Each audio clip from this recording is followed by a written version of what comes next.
What's up, investors? It's the Russian dude. Let's get brutally honest here. We are 3 and almost a half years into a catastrophic mess that has left cities in ashes, graves dug by the thousands, and the entire region soaked in blood, and Vladimir Putin still insists we call it a special military operation. You know, like it is, I don't know, some kind of a PowerPoint project for the FSB, like not the largest land war in Europe that has seen since 1940s. The bodies pile up, drones hum in the skies like vultures, Western sanctions choke the economy, but somehow the Kremlin keeps up the act and they keep saying special, like it is some kind of an exotic massage, if you know what I mean, or a meal deal with coupons. Still special, but for how long will they be able to call it that way? And here is where it gets even darker. The longer Putin plays make-believe, the more disconnected from reality he becomes. Mobilization without calling it mobilization, war spending without calling it wartime, a nation being bled dry, but don't you dare to say the word war, or you might get jailed for spreading disinformation. That is the reality of Putin's Russia of 2025. And now the pressure is building, inside the Kremlin this time, or on the streets, from the front lines, from the graves. There are whispers from the Ministry of Defense turning into shouts, saying declare war, go all in, from some Putin's yes-sayers and those who want to be noticed. But doing that would ignite a fire Putin might not be able to even put out. Will he do it? Are 110,000 Russian soldiers approaching another key Ukrainian city just the prelude to this escalation? Let's try to figure this all out in today's video.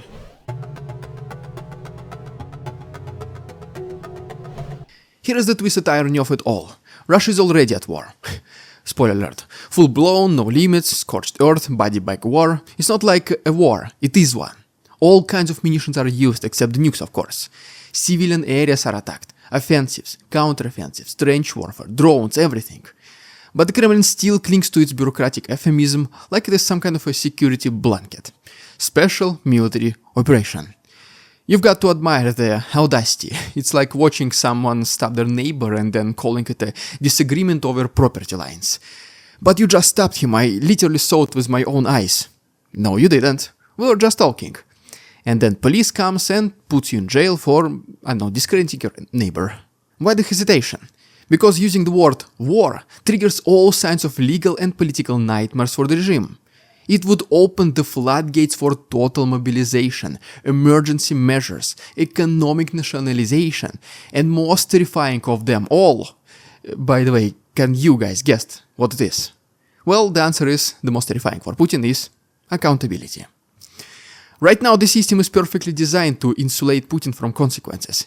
He gets the firepower, the fear, the flag waving, without having to explain why some Dmitry from Perm region came back in a plastic bag, or why the streets are suddenly full of widows. Remember September 2022, by the way, that partial mobilization which was supposed to be kind of low-key.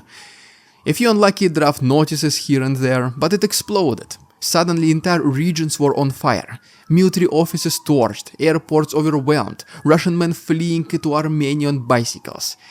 The regime saw exactly what happens when the war becomes real for people, so Putin backed off, fast. Now the idea of full mobilization is treated like a nuclear bomb, technically possible but politically unacceptable. Inside the Kremlin though, the pressure is growing. After Ukraine's Operation Spiderweb or Pautina, an intelligence and sabotage masterpiece that rattled Russian nerves and several warplanes, well, now Putin yes-sayers are begging for the escalation. They want a formal declaration. They want to nuke the thin veil of plausible deniability. But Putin, he's a coward with nukes. He plays chess with ghosts. He knows a real war means real sacrifice, and that means the fragile silence in Moscow could finally be broken. Can Putin be forced into making this huge mistake of declaring a full-scale war? To be honest, in my personal opinion, highly unlikely, but not impossible. He rarely listens to anyone, as we all know, so it's not like he's going to be forced. He needs to believe it himself that a war declaration is necessary, and then everything is possible. But will the Russian economy survive the actual war? Not a special military operation, but a war. Let's try to answer this question in our next chapter.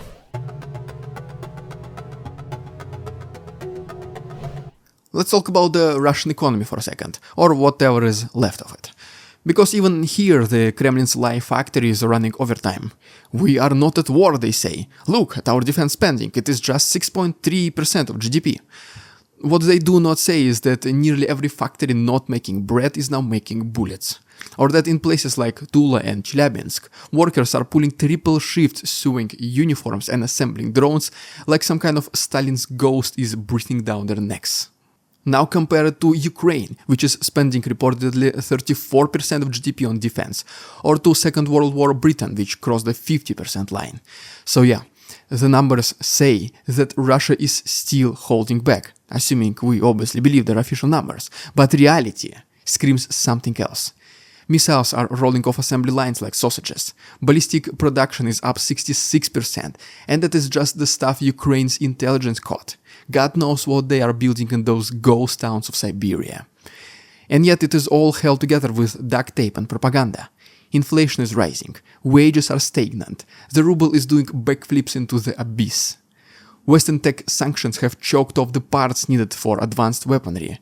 So if you want to build a guided missile, well, too bad. The microchip in it was stolen from South Korean wash machine now. Well, maybe that's why Russian soldiers were stealing washing machines in the first place. And that's kind of trying to avoid the sanctions and so-called parallel import. Now it might all just make sense, right? But declaring actual war would take this entire circus and turn it into a funeral. You would have to redirect every last civilian resource to military use. Cars, gone. Phones, who needs them? Just use whatever the purpose of the phone is to call, right? Bread, if you're lucky. The black market would explode. Corruption would surge to new levels. The average citizen would wake up in 1943 and wonder how it happened overnight. And let's not forget, Putin has spent over 2 decades selling Russians the dream of stability. That was his whole pitch. No more Yeltsin-era chaos. Now imagine if he had to look them in the eye and say, surprise, we're at war. Enjoy rationing now. It would rip the mask right off the regime and leave nothing but blood and rust underneath. That was our brief assessment of the Russian economy preparedness for war, but what about human capital then? Russian soldiers, regular people, can they make it? Let's talk about it right now.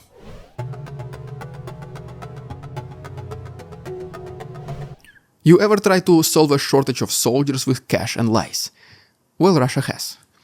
For the past year, the Kremlin's solution to hemorrhaging troops has been throwing money at the problem and hoping some poor bastard takes the bait. And for a while it kind of worked. Big fat bonuses, fast payments, forgiven debts. For some it was better than the gulag they called life back home. But now, that well is drying up and doing it so very fast. The men who would have taken the deal have either already taken it or been taken by it.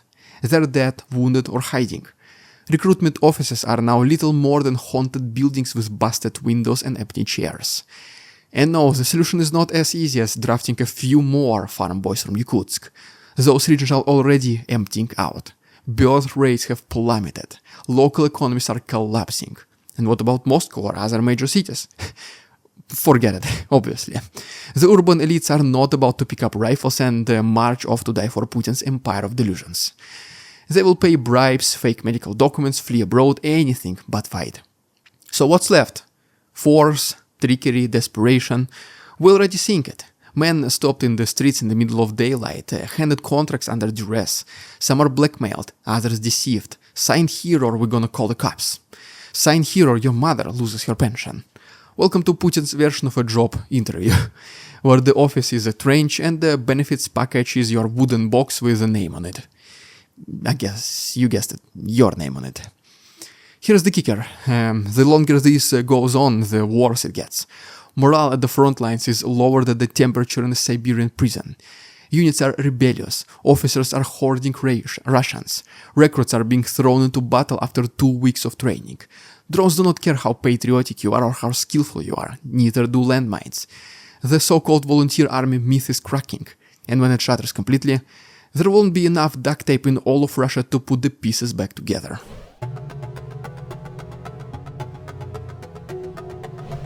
Now let's zoom in on one particular place, Pokrovsk, a name that literally became a synonym for Russia's frustration. This small city in eastern Ukraine has somehow become the graveyard of Russian strategy. The Kremlin has thrown everything at it. artillery barrages, airstrikes, and as of recently, 110,000 Russian troops are reportedly approaching it once again. And for what? The city still stands, the flag still flies, and Ukrainian soldiers still dig trenches with blistered hands and keep fighting. Pokrovsk is by no means is no mega city. What was its pre-war population? Approximately 60,000. But its strategic value is massive. It is the nerve center of the region's supply lines. Cut it off, and Ukraine's defenses could start crumbling. That is why Moscow is obsessed with it, and that is why Ukraine is willing to bleed for it. But this battle has exposed Russia's military rot. They tried frontal assaults, failed. Then they tried encirclement, failed again. Now they're using two-man fire teams on motorbikes, like this is some kind of post-apocalyptic video game or a scene from Mad Max movie. Failed as well, as you can imagine. They have brought in North Korean mercenaries, even pulled 63,000 troops away from a surprise Ukrainian counterattack in Kursk. Desperation does not even begin to cover it. Inside Pokrovsk, the resistance is smart, agile, and furious. Ukraine's use of drones is not just innovative, it is lethal. Operators coordinate with ground troops in real time, swarming Russian columns and turning tanks into fireballs. Every inch of ground Russia gains takes a week and costs dozens of lives. And even then, they often lose it the very next day, or at least within 2 days. Meanwhile, the Kremlin declares a victory every time a soldier steps into a new ditch. We planted the flag, they say. Great, but well, the city is still not yours. Most likely it won't be. The war is not won, and every corpse you stack just shows how empty your triumph really is. Pokrovsk has not fallen. It unfortunately might, but not without a fight that will drain whatever strength Russia has left and leave behind nothing but ashes and unmarked graves. Is Putin willing to change nothing, never adapt, and keep doing what he is doing for a small chance to take control of the city? He absolutely is willing.